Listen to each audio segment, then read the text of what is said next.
Good to see you, gang. Chicken Tots here. I'm back, and I've moved out of the realm of playing video games and into the realm of making them.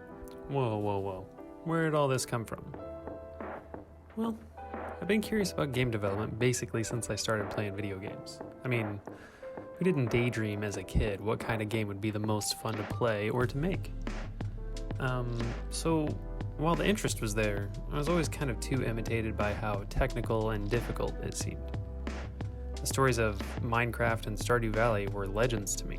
No one could create a video game entirely on their own. But why start game dev now?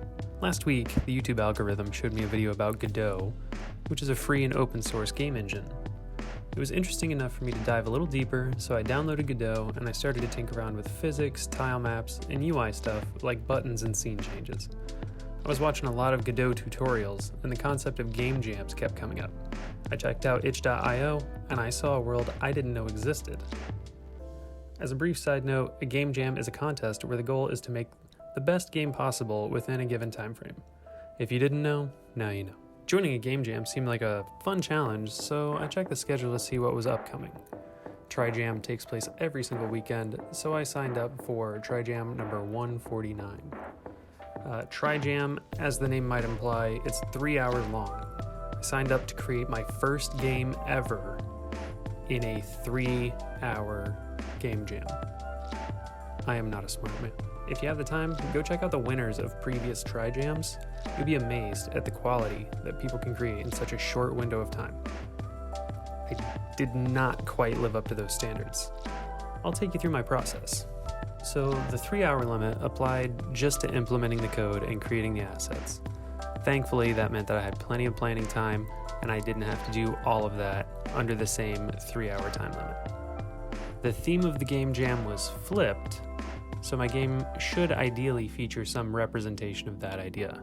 I chose to flip gravity and have a game where you're constantly being pulled upward. The first idea was basically just that you'd be hopping around doing upside-down platforming challenges. Eventually, I settled on the final idea, which is simply to guide your upward rising self safely until you reach the goal area at the top. It's simple, it's easy to implement, so for a first game, it seemed like the right idea. Like I said, I binged a lot of Devlog content, so I knew that feature creep was a thing that I wanted to avoid.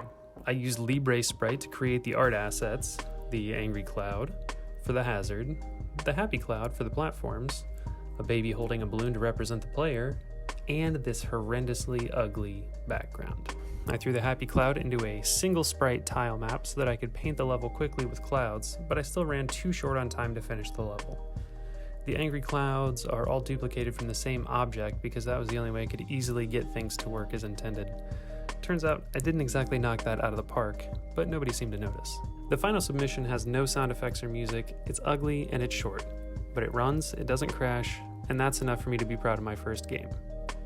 However, I am in the process of remaking Oh No My Baby using the Gdevelop engine instead of Godot, and it's already looking a lot better. I'll post a devlog specifically about that soon, so hit subscribe if that seems interesting to you. I'll see you next time.